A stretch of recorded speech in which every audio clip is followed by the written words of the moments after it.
Hi guys, so it's Matt, Saturday, and I was just starting that out with a panorama of the rather lovely view from our balcony.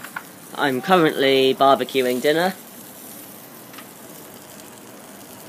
in a very manly fashion, of course, so I figured that while that was underway I could get going on videos.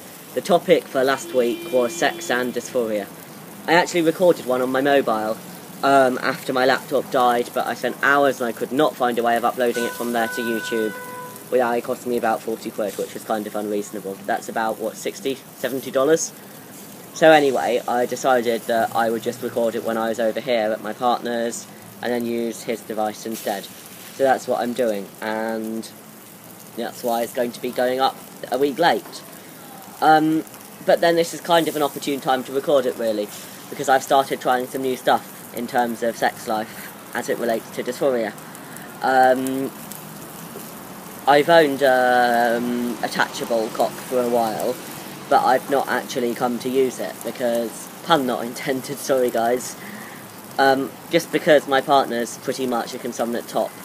But I've managed to persuade him recently to give it a try at not topping, and he agreed. So I got my cock out, and it was a really weird experience. On the one hand, I was looking down and seeing what should be there, but on the other hand, it wasn't what should be there because it was the wrong colour. It's a bit too shiny, and it's all one colour, and the wrong size, and it was the wrong texture. And it was almost more dysphoric than not having one, because it was like trying to compensate and only making matters worse. I mean, still, we had a bit of fun. I've realised that there's an awful lot of getting used to it that I need to do before I'm ready to actually use it for sex. But that's not a bad thing. I can enjoy the process of getting used to it, just as much as I can using it for sex eventually. But anyway, aside from that, dysphoria, when I'm solo, is pretty manageable. By solo, I mean, you know, I can get off without other people's involvement. Yeah? Yeah? Don't need to add detail? Good. And for me, I mean, that's easier. I can remap my brain so that what I feel like I'm doing is what I want to be doing, not what I actually am doing. Sorry, I'm holding this badly, I keep disappearing off the edge. So I can map my brain to think, ooh, cock, and then it's not cock when I look down. Or it's not the cock I want it to look like. That kind of doesn't matter, because in my head it is. It gets kind of harder when there's somebody else involved. Because if that somebody else is a cis guy, it's like, oh god, why do I not look like him? And if it's a cis guy, it's like, oh god, why do I look like her? But I've worked through a lot of that by realising the massive variations in bodies, and that actually there are huge variations in cis guy bodies. That mean mine fits into what's kind of accepted of one anyway a lot of the time. And I can just tell myself, you know, smaller cock, bit of chest, not the end of the world, you know, guys have less attractive bodies than me, I'm sure, even if I've never found one. Yay, self-esteem. And that kind of helps.